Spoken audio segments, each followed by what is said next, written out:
गिबियावनो आंनि इउटुब चेनेलाव नोंथांमोनखौ बरायग्रोबाय। आं दिनै मैया जे मुसलपुराव जानानै थांनाय जे घटना, जे पस्टार बिसिदों होननानै बुंदों, जे ISPL नि जे लिग खेलानि जे पस्टार, जेनेबा PPL नि जा दैदेनगिरिफोरनि पस्टारखौ बिसिदों होनदों। आं दा बिनि सायाव मोनसे रिएक्सन भिडिअ लाना फैदों, थारमाने रिभिउ होनो सानदों आरो ना। आं दाबो भिडिअखौ नायाखै नायनाया, दासो नायनो नागिरदों आङो। दा भिडिअखौ नायग्रोनानै लानि मा होनदों। बिदिबा फै भिडिअखौ नायग्रोदिनि।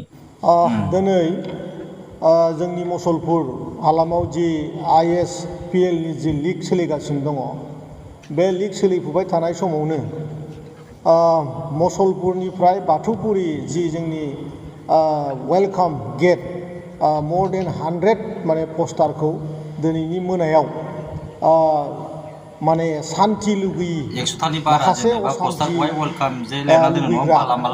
अर्थात माखासे दुथां बा सोरनिबा दैदेननायाव माखासे हान्जाया दिनै जोंनि पस्टारफोरखौ सावदों आरो बिसिजोबनानै दिनै धंस निस्थ नाबुद खालामदों। बेनिखायनो आं बिथांमोनखौ धिक्कार होदों। आं माने लाजिनाय मोनदों जे बेफोरबायदि माने एसेबां मोजां मोनसे परिबेस जि जोङो सान्थिनि मोनसे माने मोनसे बारहावा सोलिफुबाय थानाय समाव माखासे माने असान्थि लुबैग्रा मानसिफ्रा दिनैबो मुसलपुराव दङ, बे फोरमान जादों। आरो आं बिथांमोनखौ हुखियानि होखायो जे बेफोरबायदि हाबाफारिखौ थाबैनो बिथांमोना गारनांगौ आरो जायफ्रा बेबायदि सिन्था सरसा लानानै दाबो मुसलपुराव दङ, आं खावलायगोन बिथांमोना थाबैनो जाहाथे मेघालय नङाबा बेंगलराव जाहाथे खयलाफोर जावनो थाङो। बेखौ आं नोंथांमोननि मिडियानि हमनो जेनेबा जाय मानसिफ्रा बे पस्टारखौहाय बिसिदों आरो ना सावदों, बे मानसिफोरखौ धमखि होदों आरो ना बियो, जे नोंसोर दानिफ्राय खारखादो नङाबा नोंसोर हमजानानै बुगोन मागोन, बेबायदि मोनसे धमखि होदों आरो ना बियो। दा बे धमखि होनानै माथो लाब नंगौना नङा? खालामग्राया खालामबाय, बे खालामग्रायाबो सोर जानो? नोंसिनि मानसियानो जागोन। जे जायगायाव नोंसोर समाय लादोंमोन इलेक्सननि सिगां, जे न'खर साख्रिगोन होननानै नोंसोर साख्रिखौनो होनो हायाखिसैबा बिसोरलाय जिउ फुखागोन ना गाज्रि मोननानै। एसे नोंसोरबो साननांगौब्रा, जे नोंसोर माबाबाय जे न'खर साख्रि होगोन, गासिबो सोलायनाय लाबोगोन। आरो सोलायनाय लुबैनानैथ' रायजो राजा नोंसोरनो भट होदोंमोन, ओमफ्राय नोंसोर जेब्ला सोलायनायखौ लाबोनो हायाखिसैबा बेलाय बिसि जानायालाय। आरो बेजोंनो लोगोसे आङो पुलिस प्रसासनखौ अलरेडि जोबोद गोरायैनो बुंदों जे 24 घन्टानि गेजेराव कालप्रिटफोरखौ हमनांगौ, नङाबा खिन्थु जों गाबोन जोङो बे कालप्रिटफोरखौ हमनायनि जों लाहार फाहारखौ जोंनो खालामगोन होननानै अलरेडि जोङो SP आरो DCनो जोङो माने लिरनानै अलरेडि होखांखाबाय आरोखि। आं दहायनो बुंखांबाय, जायफ्रा असान्थि लुबैग्रा, गोदोनि समाव जायफ्रा मानसि बुथारनानै मोजां मोनदोंमोन, दिनै मानसि बुथारनो हायाखै, आखाइया हयथ' दाबो मानबाय थादों। बेनिखायनो दिनैनि दिनाव बिथांमोनहा पस्टारखौनो खालि UPPL नि जे जोंनि UG ब्रह्म सार, प्रमद बर' सार आरो गबिन्द सार आरो आं, जों साब्रैनि पस्टारखौ मुसलपुरसिम थानाय पस्टारखौबो धंस खालामदों आरो मुसलपुरनिफ्राय बाथौपुरिसिम फैनाय जिखिनि पस्टार दंमोन बेखौ गासैखौबो सावजोबदों। बेखायनो बेवहाय मोनसे खोथाया रोखा जाखायो जे पस्टार सावग्रा आरो बिसिग्राया सोरबा जौ लोंग्रा मानसि नङा। खारन बेवहाय गासैबो BJPनि जे लिडारफोर दंमोन, बे माने जोंनि गाहाय चिफ मिनिस्टार सार बिथांनि फट'खौ दाङाखै, बिदिनो BJPनि EMफोरनि फट'खौ दाङाखै, BJPनि लिडारफोरनिखौ दाङाखै आरो ना पस्टारखौहाय, खालि UPPLनिखौल' दांदों आरो ना। बिथांमोना डिस्ट्रय खालामदों।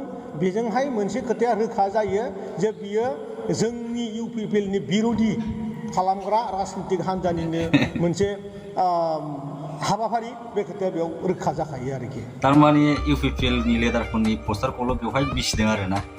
दा खोथाया बेनो दे दा UPPLनि बिसिनाय खारनाबो नोङो एगेन्स्ट पार्टिखौ दा बियो ब्लेम खालामदों आरो ना। दा एगेन्स्ट पार्टियाथ' खालामाखैबो जानो हागौ, मानो होनोबा नोङो नों गावसिनि मानसिनोनो जेबो खालामनानै होनो हायाखिसैबा, जेबो साख्रि थाख्रि खामानि दामानिखौनो खालामना होनो हायाखिसैबा, बिसोरनो बिखुं माबादों जानो हागौ, सावदों मादों बिसिदों जानो हागौ। बेखौ दस्रा पार्टिखौ ब्लेम होनानैथ' लाब गैया, नङा। दा बेखौ गावसिनि मानसिखौनो नोङो नोजोर होनो रोङाबालाय बिसोरलाय खालामखागोन। आरो प्लेयारफ्रा जाहाथे गिनानै मुसलपुरनिफ्राय जाहाथे बेलेगाव थांथों बेबायदि मोनसे परिबेस खालामनो सिन्था खालामदों। दा बिथांमोनखौ जोङो बेखायनो बुंदों खुनु माने रायजोफ्रा बेबायदि हाबाफारिखौ रावबो मोजां मोनलिया। पस्टार सावनाय, सोरखौबा दानसिनाय बेफोर हाबाफारिखौ रायजोफ्रा मोजां मोना। दिनै रायजोफ्रा मुगैदों बिथांमोनखौ आरो बिथांमोनखौ बेखायनो बुंखायो आं जायफ्रा मावदों जों मिथिगौ गाबोन समफोरनि गेजेरावनो मेघालयआव खयला जावनो थांखाथों। आं दिनै नोंथांमोननि मिडियाआवनो खोन्थाखाबाय। पुलिसा मोनथियाबाबो जों मिथिगौ सोर मावदों बे खोथाखौ आं नोंथांमोननि मिडियाआव खोन्थाखाबाय। माने दंमोननाया लासिं सिं जायाबा थारमाने खयला जावनो थिनहरबाय आरो ना मेघालय बेंगालर बबाव खयला जावनो थिनहरबाय खयला मोननाय जायगायावबो खयला नागिरनो थिनहरबाय खिन्थु बर' नोंसोरखौहाय सोर खालामदों थैखादो खयला मोननाय जायगायावबो खयला जावहैनांगौ मावनांगौआलाय। दा नोङो साख्रि न'खर साख्रि होननानै रायजो राजाखौ बुरखायनानै भट लानानै साख्रि होनो हायाखिबालाय खालामनांगोन ना रायजो राजायालाय।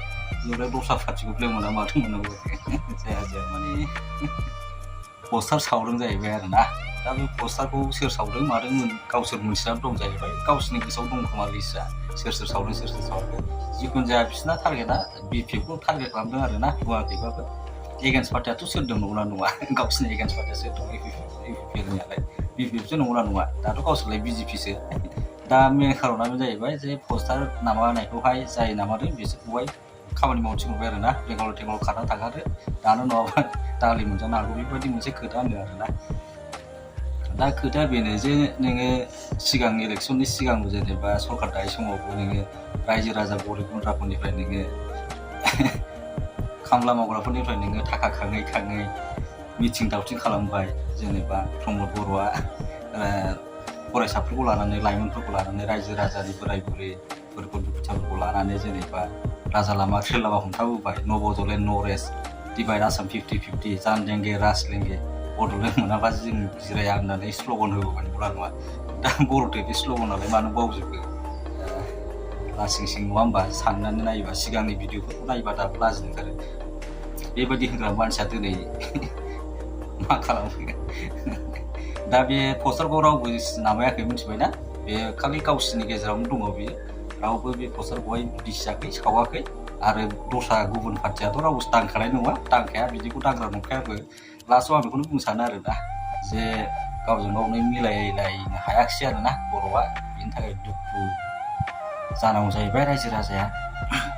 दा बेनो दा गावजों गाव बिदि दुसिलायनाय हिंसा सालायनायखौ गारलायबानो जाबाय। नेक्स्टआवहाय मोजाङै गावनो सरकार दानो हायोबा दानाया मोजां आरोना।